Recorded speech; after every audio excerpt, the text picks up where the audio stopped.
Salut tout le monde, j'espère que vous allez bien les amis, on se retrouve pour une nouvelle vidéo spéciale Mercato. On va démarrer du côté de l'Arabie Saoudite et chez l'équipe de Cristiano Ronaldo, où on sait très bien que Cristiano a quand même une influence assez importante dans son équipe sur le terrain, mais aussi en dehors, puisque c'est pas la première fois qu'il propose des noms à sa direction, et cette fois-ci il propose le nom de Casemiro, son ancien coéquipier du côté de Manchester United, son ancien coéquipier aussi du côté du Real Madrid. Il y a toujours eu une complicité assez importante entre les deux joueurs, et Casemiro est du côté de Manchester United, ça se passe pas très bien, il joue moins d'ailleurs, beaucoup moins depuis l'arrivée de Ruben Amorim.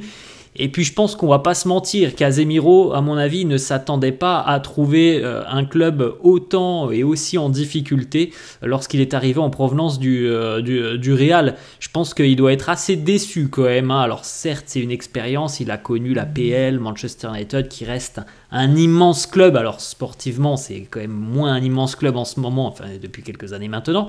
Mais je pense quand même qu'il doit être un peu déçu quand même depuis son arrivée, parce que les résultats sont très décevant pour les Red Devils.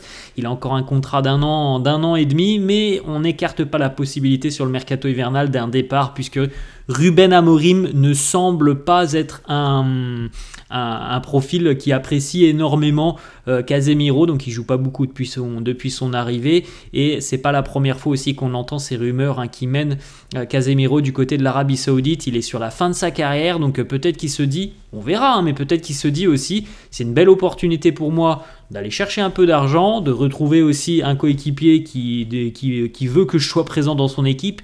Et là, on ne parle pas de n'importe qui, c'est CR7. Donc voilà, c'est quand même quelque chose qu'il faudra suivre attentivement. Al Nassr qui va certainement s'activer pour recruter Casemiro. On continue, on va du côté du Paris Saint-Germain, où plusieurs clubs, notamment de Première Ligue, suivent très attentivement la situation du Sud-Coréen Kang In-lee, le joueur du PSG. Alors c'est quand même un joueur qui est assez apprécié par Luis Enrique, qui a pas mal de temps de jeu au PSG.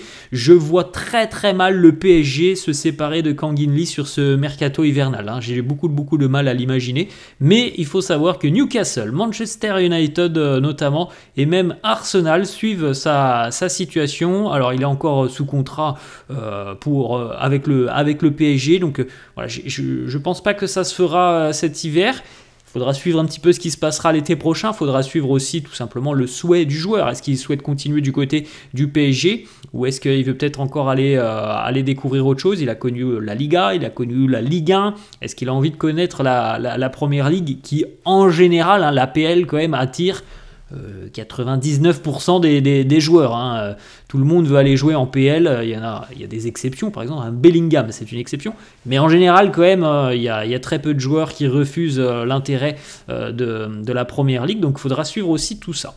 On poursuit, on va du côté de Manchester City. C'est Florian Plettenberg, journaliste Sky Allemagne, qui nous annonce que City est en discussion avancée avec les représentants d'Omar Marmoush, l'attaquant de l'Eintracht Francfort, auteur déjà d'une vingtaine de réalisations cette saison. Et en plus de ça, comme on l'a déjà dit, c'est un joueur qui est capable aussi de délivrer des passes décisives, donc il a cette capacité aussi à être polyvalent. Il peut être attaquant, il peut aussi très bien redescendre un petit peu et être numéro 10 et prendre un petit peu le jeu à son compte. Donc c'est aussi quelque chose qui plaît énormément à Pep Guardiola, cette possibilité de l'utiliser dans différentes positions. Ça, c'est quelque chose de très intéressant pour Manchester City, un joueur très habile techniquement, qui a le sens du but, et il semblerait que Marmoush évidemment ne soit pas insensible à l'intérêt des Citizens. C'est normal, il est du côté de Francfort, sans manquer de respect à Francfort lorsque Manchester City vient te chercher, et en plus de ça que Pep Guardiola visiblement approuve complètement le transfert. On peut comprendre qu'il a envie de quitter l'Eintracht. Et en plus de ça, c'est pas hyper cher, c'est à peu près, c'est ce qui se dit à l'heure actuelle, c'est à peu près 50 millions d'euros. On continue, on va du côté de Manchester United, où Alejandro Garnacho, lui aussi, a au final assez peu de temps de jeu. C'est pas un titulaire, Garnacho, c'est un joueur, un super sub. Il va entrer en cours de jeu en seconde mi-temps à la 60e, 70e, et il va se contenter de 15, 20, 25 minutes par-ci par-là, mais il n'a pas le temps de jeu qu'il doit avoir pour quelqu'un de son âge. À 20 ans, il faut jouer, il faut prendre de l'expérience. Alors c'est un joueur expérimenté, c'est sûr, parce qu'il a commencé très tôt sa carrière Garnacho, donc il est expérimenté dans ce sens-là, mais au final, c'est pas quelqu'un qui a énormément de temps de jeu, même si c'est un super sub récurrent. On fait souvent appel à lui en cours de match, mais je pense sincèrement que Garnacho, lui aussi, a très envie d'avoir un peu plus de temps de jeu. Et du côté de Manchester United, il faut s'attendre à ce qu'il y ait pas mal de mouvements sur ce mois de janvier. On a un club en Espagne qui est déjà prêt à accueillir Garnacho, un club entraîné en plus de ça par un Argentin, Diego Simeone. C'est l'Atlético qui suit très attentivement la situation de Garnacho. Alors ça sera peut-être pas forcément un transfert, hein, il peut s'agir d'un prêt pour Garnacho jusqu'en fin de saison. On va les amis du côté de Dortmund où Sébastien Haller, l'attaquant ivoirien, était prêté depuis le début de saison en Espagne à Leganés. On va pas se mentir, ça se passe pas bien du tout pour Haller du côté de Leganés. Il ne joue quasiment jamais. Visiblement, on ne sait pas trop comment ça se passe, mais l'entraîneur lui préfère d'autres profils. Alors je ne sais pas ce que ça vaut du côté de Leganés, mais en tout cas, dans ce cas, ça on le sait. Haller, il joue quasiment jamais et pour Dortmund, c'est pas très intéressant ce prêt. Au final, c'était pour le relancer. Après 4 mois, il a joué à peine 8 matchs et même pas toujours en tant que titulaire. Aucun but inscrit en plus de ça. Donc c'est pas intéressant pour le Borussia Dortmund qui songe déjà à clore le prêt de Haller pour l'envoyer cette fois-ci en prêt aux Pays-Bas, chez une équipe qu'il connaît très bien puisqu'il a passé 3 ans au début de sa carrière, il a débuté du côté d'Auxerre, il est directement parti aux Pays-Bas du côté d'Utrecht. Et c'est là-bas que pourrait atterrir Sébastien Haller, un championnat qu'il connaît très bien, avec son passage aussi à l'Ajax notamment. Et à Utrecht, il a laissé de très très bons souvenirs. 3 ans, 45 buts inscrits avec Utrecht. Donc voilà, c'est une possibilité assez sérieuse et concrète qui devrait se matérialiser parce qu'au final, personne n'est gagnant. Ni Dortmund qui voulait que le joueur ait du temps de jeu. Haller, il joue pas, donc lui non plus, il n'est pas gagnant. Et du côté d'Utrecht, on est déjà prêt à l'accueillir. Donc voilà, tout le monde pourrait trouver au final le deal parfait. On continue avec cette information aussi qui concerne Abdoukodir Koussanov. On a beaucoup d'infos sur le défenseur de Lens, le défenseur ouzbek depuis quelques jours maintenant. On a vu City, on a vu le Real Madrid. Là, on apprend que City serait prêt à matcher avec les exigences du Racing Club de Lens, c'est-à-dire à peu près 30 millions d'euros. Il faut savoir que le représentant de Koussanov s'est exprimé très récemment et a dit que voilà, pour le moment, aucune décision n'a été prise et que le dernier mot appartiendra aux joueurs. Même si City, par exemple, propose 30 millions, mais que le joueur dit « Non, moi je veux le Real », eh ben, c'est le joueur qui décidera. C'est comme ça que ça se passe, mais il semble quand même que City déjà soit prêt à matcher financièrement avec les exigences de Lens et certainement celles du joueur. Et il semble aussi que le défenseur ouzbek ne soit pas insensible, un petit peu comme Omar Marmouche, au charme du champion d'Angleterre en titre. Donc il faudra suivre tout ça sur les prochains jours parce qu'il y a quand même de très grandes chances que Koussanov quitte le Racing Club de Lens. On continue, on va du côté d'Arsenal. Les Gunners qui suivent attentivement la situation de Ronald Araujo dont on a parlé très récemment. Ronald Araujo, c'est un peu particulier sa situation puisqu'il est sous contrat avec le Barça, mais la prolongation, elle tarde à venir et le Barça a fixé une deadline, un ultimatum. Ronald Araujo est libre en 2026, donc dans 1 an et demi, mais le Barça ne veut pas qu'il rentre dans la dernière année de son contrat en n'ayant pas prolongé. Donc à partir du 1er juin à peu près, c'était la deadline du côté du Barça. Si le joueur n'a pas prolongé, on le mettra en vente. Et il y a beaucoup de clubs qui sont déjà sur le dossier et qui sont au courant de cette situation un peu problématique. La Juventus aimerait l'accueillir dès ce mercato hivernal et d'ailleurs la Juve est très très intéressée.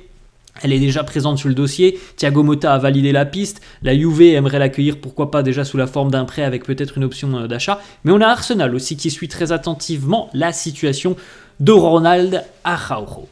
On continue les amis, on va du côté de Monaco. L'AS Monaco qui est entré en contact avec le milieu de terrain mexicain de West Ham, Edson Alvarez, un titulaire indiscutable pour les Hammers. C'est un profil assez intéressant, il marque assez peu, hein, c'est pas sa qualité première, mais c'est un gros travailleur au milieu de terrain, il gratte beaucoup de ballons, il est dans la pure lignée des joueurs sud-américains avec beaucoup d'envie, il est débordant d'énergie, il a la grinta, c'est quelqu'un qui ne lâche rien, c'est vraiment un chien, dans le bon sens du terme, Edson Alvarez. Alors il a encore un long contrat avec West Ham jusqu'en 2028, donc ça semble assez compliqué quand même d'aller le chercher, parce que ça peut coûter un petit peu cher, hein. Je pense que West Ham ne vendra pas à moins de 25-30 millions d'euros, donc faut voir si la SM est disposée à déposer et à proposer une telle somme.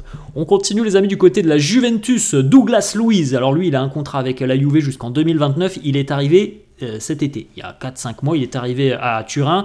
Alors il y a eu des pépins physiques, il y a les choix aussi de Thiago Motta, hein, le nouvel entraîneur de la Juve. Est-ce que c'était vraiment une arrivée souhaitée par Thiago Motta? On peut se poser des questions, parce que franchement Douglas Luiz il ne joue quasiment pas. On connaissait le rendement du joueur avec Aston Villa, là aussi c'est franchement un joueur qui a la niaque sur le terrain, qui gratte et gagne beaucoup de ballons, très bon dans les duels, assez à l'aise aussi, balle au pied, capable de marquer, de délivrer des passes D. C'est quelqu'un qui est très énergique au milieu de terrain, mais franchement pour le moment, l'adaptation à Turin, elle est très compliquée, et on est déjà en train d'explorer un retour en première ligue pour Douglas Luiz.